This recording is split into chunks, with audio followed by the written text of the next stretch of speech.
So this is your last chapter, probability. Probability में सबसे पहले हमारे पास क्या आता है? एक्सपेरिमेंट. एक्सपेरिमेंट क्या होता है? It is an operation which produces some well defined outcomes. Operation क्यों है? कि आप क्या ऑपरेशन करते हो इन द फॉर्म कि आप क्या एक्सपेरिमेंट कर रहे हो. मीन्स आपने एक कॉइन को टॉस किया तो वेल डिफाइंड आउटकम आएंगे. वेल डिफाइंड का मतलब कि हेड आएगा या टेल आएगा. तो ये क्या होते हैं? एक्सपेरिमेंट. तो एक्सपेरिमेंट को हम क्या बोलते हैं? It is an operation which produces some well defined outcomes. Next आता है रैंडम एक्सपेरिमेंट. रैंडम एक्सपेरिमेंट क्या होता है? If an experiment is repeated under identical conditions, right? Identical conditions and the outcome of that experiment are not same every time. Means एक coin को अगर मैंने toss किया तो ज़रूरी नहीं कि हर बार हेड ही आएगा, लेकिन एक कॉइन को अगर मैं टॉस कर रही हूँ बार बार बार बार तो वो रैंडम एक्सपेरिमेंट है. And the outcome of that experiment are not same every time. Maybe head, maybe tail. A die is thrown. बार बार एक डाई को थ्रो कर रही हूँ तो वो रैंडम एक्सपेरिमेंट है. But it is not compulsory कि every time I get 6. Maybe 2, maybe 3, maybe 5. So this is called random experiment. Randomly हम थ्रो कर रहे हैं. But each outcome is one of the several possible outcomes. Then it is known as random experiment. Random experiment satisfies the following conditions. पहला क्या है? It has more than one possible outcomes and it is not possible to product the outcome in advance. कि हम predict नहीं कर सकते पहले कि 1 ही आएगा, 2 ही आएगा. रैंडम थ्रो करेंगे तो कुछ भी आ सकता है. नेक्स्ट आता है सैम्पल स्पेस. सैम्पल स्पेस क्या होता है आपके पास? The set of all possibilities, all possible outcomes of a random experiment is called sample space and it is denoted by S. जो 11th क्लास में भी हमारी एक एक्सरसाइज की थी जिसमें सैम्पल स्पेस ही निकाले थे हमने. नेक्स्ट हमारे पास आता है इवेंट. इवेंट क्या है? A subset of sample space is called event. That is a part of sample space. Types of event हमने किया हुआ है. Sure event, that you are confirmed, confident कि हाँ यही आएगा. That means the whole sample space is called sure event, right? और certain event. Impossible event, जो पॉसिबल नहीं है. Die is thrown, number 7 comes up, that is not possible. तो empty set 5 is called an impossible event. उसके बाद playing cards. वैसे तो maximum आपको पता है कि उससे रिलेटेड क्वेश्चन आता है, ईजी होता है. बट अगर हमें पता हो तो कि 52 कार्ड्स होते हैं आपके पास. 52 कार्ड्स में आपके पास क्या होता है?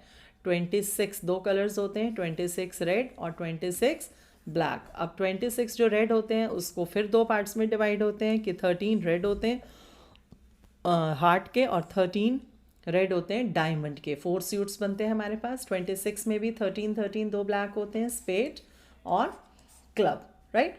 उसके बाद जो ये 13 कार्ड हर सूट में होते हैं, ये इनको हम बोलते हैं सूट्स.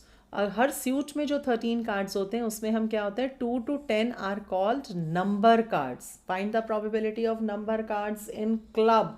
वो ऐसे पूछ ले तो 13 कार्ड्स हमारे क्लब की बात की हो रही है जिसमें 2 to 10 तक नंबर कार्ड्स होते हैं. Ace, jack, king, queen and jack. तो इनको हम फेस कार्ड्स या कोर्ट कार्ड्स किसको बोलते हैं? फेस कार्ड्स या कोर्ट कार्ड्स की बात करें तो हमारे पास होते हैं ये गुलाम, बेगम, बादशाह जिसे हम बोलते थे. तो 4 किंग, 4 क्वीन और 4 जैक. तो इन्हें हम बोलते हैं फेस कार्ड्स या कोर्ट कार्ड्स. उसके बाद हमारे पास आता है simple event. Simple event types of events की अगर हम बात करें तो सिंपल इवेंट आपके पास कौन सा इवेंट है? जिसे हम एलिमेंट्री इवेंट भी कहते हैं, जिसमें सिर्फ एक इवेंट हो. Only one element is called simple event. जिसमें एक से ज़्यादा इवेंट होगा, more than one event, that is called compound event. Complementary event. Complement कहाँ पढ़ा था? सेट्स में हमने 11th क्लास के फर्स्ट चैप्टर में. उसी से ही रिलेटेड है. Complementary event, an event which occurs when the event E does not occur. कि अगर ई अकर नहीं करता तो कॉम्प्लीमेंट अकर करेगा. This is called negation of E. It is denoted bye E dash और ई बार. जैसे हम वेन डायग्राम में हमने कहा था कि ए अगर आपके पास एक सेट है तो ए डैश क्या होगा? उसका कॉम्प्लीमेंट. जो ए में नहीं है वो उसके कॉम्प्लीमेंट में होगा. अगला आता है म्यूचुअली एक्सक्लूसिव इवेंट्स. ये भी टाइप्स ऑफ इवेंट्स में हमने किया था. Mutually exclusive, when nothing is common. If two or more events have no common outcomes means exclusive, बिल्कुल exclusive है, हट के है, different है. कहीं पार्टी में जाते हो तो आप देखते हो wow so exclusive dress, means exclusive, different. When nothing is common, तो जब कुछ कॉमन नहीं है तो इंटरसेक्शन क्या होगी? empty. That is called mutually exclusive events. Is that event when the intersection of event is empty. Next आता है mutually exhaustive events. Mutually exhaustive का मतलब कि when the union of the events is equal to sample space, कि एक ही चीज़ देखकर exhaust हो गए. स्कूल यूनिफॉर्म हर बच्चे की सेम है, तो when the union of all the events is equal to a sample space. Next आता है equally likely outcomes. Two outcomes are said to be equally likely if one of them can't be expected to occur in preference to the other. They are called equally likely outcomes. Probability निकालने का formula आपने किया हुआ है number of favourable cases out of total number of outcomes. Total probability हमारे पास क्या होती है? 1. और रेंज क्या होती है इंटरवल की जो हमारी प्रोबेबिलिटी में आती है? That is from 0 to 1. 0 और 1 के बीच में या 0 या 1 ही हमारे पास आती है प्रोबेबिलिटी. 0 कब होती है? इम्पॉसिबल इवेंट में. 1 कब होती है? श्योर इवेंट में. तो probability of E plus probability of not E is always equal to 1. ये होती है आपके पास टोटल प्रोबेबिलिटी जो हम कहते हैं ई, और उसके कॉम्प्लीमेंट का सम करें तो 1. अगर हम सेट की बात करें तो आपको याद है सेट में हमने क्या कहा था कि दोनों की अगर हम यूनियन लें तो वो यूनिवर्सल सेट के इक्वल आती थी. सेम बात अब हम यहाँ कर रहे हैं कि अगर आपके पास प्रोबेबिलिटी ऑफ ई और नॉट ई को ऐड करें तो टोटल प्रोबेबिलिटी आएगी. उसमें यूनिवर्सल सेट था, इसमें टोटल प्रोबेबिलिटी है. तो ई बार कैसे निकालेंगे? 1 माइनस प्रोबेबिलिटी ऑफ ई से. E union E bar means probability of E plus probability of E bar. क्यों? क्योंकि इंटरसेक्शन तो एम्प्टी है, राइट. प्रोबेबिलिटी ऑफ एस क्या हो जाएगा? ई प्लस ई बार की प्रोबेबिलिटी. एडिशन थ्योरम जो हमने ऑलरेडी सेट्स में number of sets A union B किया था, यहाँ हम प्रोबेबिलिटी में करेंगे. That probability of E union F is probability of E plus probability of F minus probability of E intersection F. Union को हम क्या कहते थे? और इंटरसेक्शन को हम क्या कहते थे? And, right. If E and F are mutually exclusive events, अगर म्यूचुअली एक्सक्लूसिव इवेंट्स हैं तो इंटरसेक्शन एम्प्टी, इंटरसेक्शन एम्प्टी तो प्रोबेबिलिटी 0. प्रोबेबिलिटी 0 तो ये पार्ट 0 हो जाएगा. ये 0 हो गया तो आपके पास क्या रिजल्ट बनेगा कि probability of E union F is probability of E plus probability of F. अब इसी तरह से अगर हमारे पास 3 इवेंट्स हो तो एडिशन थ्योरम क्या बनती है? That probability of E union G F union G is E plus F plus G minus 2 की इंटरसेक्शन प्लस तीनों की intersection. That is called E union F union G. अगर तीनों आपके पास म्यूचुअली एक्सक्लूसिव हैं तो इंटरसेक्शन एम्प्टी होगी. तो क्या क्या एम्प्टी हो जाएगा? ये एम्प्टी हो गया, ये एम्प्टी हो गया, ये एम्प्टी हो गया, ये एम्प्टी हो गया. अगर ये सब एम्प्टी हुए इंटरसेक्शन तो प्रोबेबिलिटी क्या होगी? 0. और अगर प्रोबेबिलिटी 0 हुई तो फॉर्मूला में क्या बचेगा? सिर्फ ये ई प्लस एफ प्लस जी, क्योंकि इंटरसेक्शन क्या हो गई? एम्प्टी. तो प्रोबेबिलिटी 0.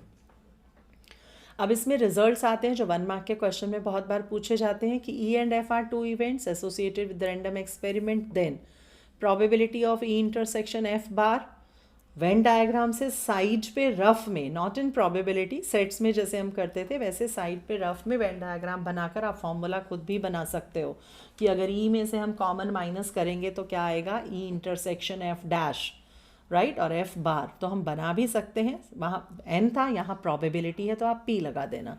सिमिलरली ई बार इंटरसेक्शन एफ, तो एफ में से इंटरसेक्शन माइनस कर दो. ई बार इंटरसेक्शन एफ बार है तो अब देखो डी मॉर्गन्स लॉ जैसे हमने लगाया था, डैश में क्या करते थे? कॉमन लेते थे तो इंटरसेक्शन यूनियन बन जाता था.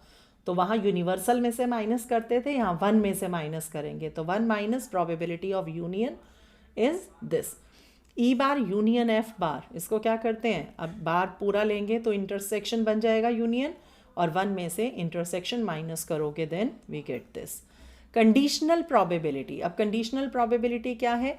जहाँ 2 इवेंट्स आपके पास होंगे जिसमें से एक इवेंट की प्रोबेबिलिटी मीन्स एक इवेंट ऑलरेडी हो चुका है अक्कर, ये हमें गिवन होगा और एक की प्रोबेबिलिटी हमें निकालनी होगी कि अगर ई और एफ हमारे पास दो इवेंट्स हैं, then conditional probability is that probability in which one event have already occurred and find the probability of other event. तो conditional probability of f given that e has already occurred अगर आ जाए तो इसको हम कैसे लिखते हैं, ऐसे कि अगर आपके पास आ गया, देखो e by f, तो e by f का मतलब क्या है कि you want to find the probability of e when f have already occurred. अगर f by e लिखती हूँ तो we are going to find the probability of f when e has already occurred. तो इसको निकालने का फॉर्मूला होता है probability of e by f is equal to probability of e intersection f upon probability of f. That is the formula to find the conditional probability except that probability of f not equal to 0. Multiplication theorem आपके पास आती है जिसमें वो आपके पास क्या कहता है कि multiplication theorem for two events, कि अगर ई और एफ कोई भी दो इवेंट्स हैं तो probability of E intersection F is equal to probability of E into probability of F by E, या हम लिख सकते हैं probability of F into probability of E by F, जिसमें आपके पास प्रोबेबिलिटी ऑफ डिनोमिनेटर जो हमारे पास होता है that can't be equal to 0. अगर तीन इवेंट्स का अगर हम मल्टीप्लिकेशन थ्योरम करें तो उसमें हमारे पास क्या आता है कि probability of E intersection F is probability of E into F by E into probability of G by E intersection F. देखो पहले हम एक इवेंट की लेते हैं, पहले वाले की, इनटू में फिर हम क्या करते हैं, अब ई नहीं आएगा, अब क्या आ जाएगा एफ बाई ई, उससे अगला क्या आ जाएगा G upon E intersection F, right. तो इस तरह से हम तीन इवेंट्स की मल्टीप्लिकेशन थ्योरम भी कर सकते हैं. इंडिपेंडेंट इवेंट्स आपके पास क्या है, two events E and F are associated with random experiment are said to be independent if the probability of occurrence और non occurrence of one does not affect the probability of occurrence or non-occurrence of the event. That means simple language में अगर हम कहीं एक example लें तो जैसे teacher है आपको, या आपको कोई एग्ज़ाम देने जाते हो तो आपको एक ही क्वेश्चन पेपर मिलता है. So that question paper is distributed to all the students but every student is solving their problems independently. They are called independent events. कि आपके पास इंडिपेंडेंट इवेंट में क्या होता है कि अगर एक ही चीज़ को इंडिपेंडेंटली एवरीबडी सॉल्विंग दैट, तो that is called independently, means independent events. If probability of E by F आपके पास ई है and probability of F by E is probability of F, that is if E intersection F, formula लगा दिया, E intersection F upon probability of F is this, cross multiply करो तो intersection किसके equal आ जाती है, probability of E into probability of F के. तो ये कंडीशन आपके पास आती है इंडिपेंडेंट इवेंट्स की, कि कभी भी अगर इंडिपेंडेंट इवेंट्स गिवन हैं तो हम इंटरसेक्शन कैसे निकालेंगे, probability of E into probability of F से. इसके बाद एडिशन थ्योरम में अगर इंडिपेंडेंट इवेंट्स की कंडीशन गिवन हो तो इंटरसेक्शन में देखो यहाँ पर हमारे पास क्या आता था, फॉर्मूला क्या होता था कि प्रोबेबिलिटी ऑफ ई और F that is probability of E plus probability of F minus probability of E intersection F. लेकिन जहाँ इंडिपेंडेंट इवेंट्स आ गए तो इंटरसेक्शन के लिए हमने क्या यूज़ किया, ये probability of E into probability of F. या हम कह सकते हैं कि ई और एफ मीन्स वन में से probability of E bar F bar minus कर दो. तीन इवेंट्स की बात करें तो वन में से तीनों इवेंट्स का कॉम्प्लीमेंट माइनस कर दो, that is for independent events. Random variable की बात करें तो रैंडम वेरिएबल का एक क्वेश्चन बोर्ड में आपको मिलता है जिसे हम प्रोबेबिलिटी डिस्ट्रीब्यूशन से रिलेट करते हैं कि random variable is a real valued function whose domain is the sample space of a random experiment. means probability distribution जो आपने बहुत बार किया और बोर्ड में भी क्वेश्चन आता है इसका, कि अगर x कोई भी डिस्क्रीट रैंडम वेरिएबल है taking the values of x1 x2 x3 and so on and p1 p2 pn are their probabilities, then sum of all the probabilities must be equal to 1. कि हम हर event की probability निकालते हैं, हर possibility की probability निकालते हैं. जैसे अ coin is toss 2 times, तो एक्सपेरिमेंट कितनी बार हुआ? 2 बार. तो हमें सक्सेस निकालनी होती है कि हो सकता है कि हमें एक भी बार सक्सेस ना मिले, हो सकता है एक बार मिले या हो सकता है 2 बार मिले. तो ये क्या होती है? वैल्यूज़ ऑफ एक्स, जिसे हम x1, x2 और x3 कहते हैं. और प्रोबेबिलिटी इसकी निकालते हैं इससे रिलेटेड कि हो सकता है कि x इक्वल टू 0, कि हमने 2 बार एक्सपेरिमेंट किया लेकिन हमें सक्सेस एक भी बार नहीं मिली, मीन्स हम दोनों बार फेल हो गए. इसी तरह से probability x equal to 1, x equal to 2 की प्रोबेबिलिटीज़ निकालते हैं. और लास्ट में हम प्रोबेबिलिटी डिस्ट्रीब्यूशन टेबल बनाते हैं और उसमें अगर हम प्रोबेबिलिटीज़ को ऐड करें, that is always equal to 1. So this is called probability distribution of discrete random variable, right. इसके बाद हमारे पास इसमें आता है, इसी से रिलेटेड अगर हमें मीन निकालना है, तो मीन निकालने का फॉर्मूला हमने किया हुआ है, that is summation of P I X I. Probability हमने निकाली है, x1, x2, x3 हमारे पास है, इन दोनों को मल्टीप्लाई करके उसका सम इज़ कॉल्ड मीन. और वेरिएंस का फॉर्मूला होता है हमारे पास ये summation of P I X I square minus mean का होल स्क्वायर, और standard deviation is under root of variance. उसके बाद आता है बाइनोमियल डिस्ट्रीब्यूशन, बर्नौलीज ट्रायल. इसमें अब क्या होता है? Trials of a random experiment, कि अब उसमें भी प्रोबेबिलिटी डिस्ट्रीब्यूशन में भी यही था, लेकिन इसमें जो हम एक्सपेरिमेंट करते हैं they are more than 5, 6, 7 times, but they should be finite number of trials. Trials should be independent. Each trial has exactly 2 outcomes, success और फेल्योर. वो उसमें भी यही था रैंडम वेरिएबल में. The probability of success remains same in each trial, वो तो हमेशा सेम रहेगी. बाइनोमियल डिस्ट्रीब्यूशन क्या है? The probability distribution of the number of successes in experiment consisting of an n Bernoulli's trials may be obtained by binomial expansion. Means जो हमने binomial expansion की थी ना, p plus q raise to power n, जिसमें हम क्या कहते हैं, अब इस केस में अगर हम बाइनोमियल डिस्ट्रीब्यूशन करें तो p is the probability of success and q is the probability of failure. P plus q means probability of success plus probability of f is equal to 1. इसको हम किससे डिनोट करते हैं? b of np से. b for binomial, n for number of experiment, p is probability of success, जो हमने यहाँ mention किया. इसका फॉर्मूला हमने किया हुआ है प्रोबेबिलिटी का NCR, जो जनरल फार्मूला हमने किया था बाइनोमियल में.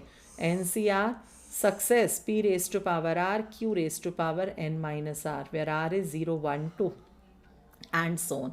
अब इसका अगर हम मीन बाइनोमियल डिस्ट्रीब्यूशन में निकालते हैं तो फॉर्मूला है NP.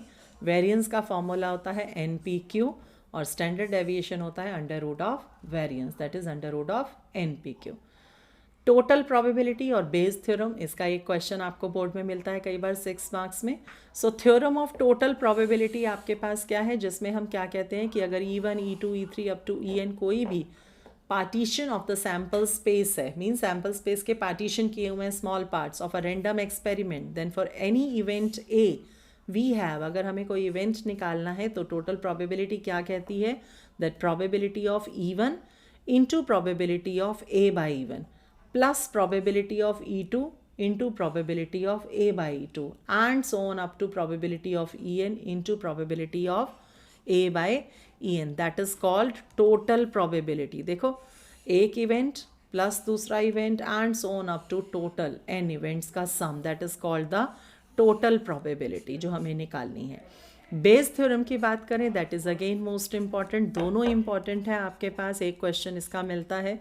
बेस थ्योरम क्या है? दैट इज़ अगेन सेम कि E1, E2, E3 up to En हमारे पास कोई भी इवेंट्स हैं, राइट.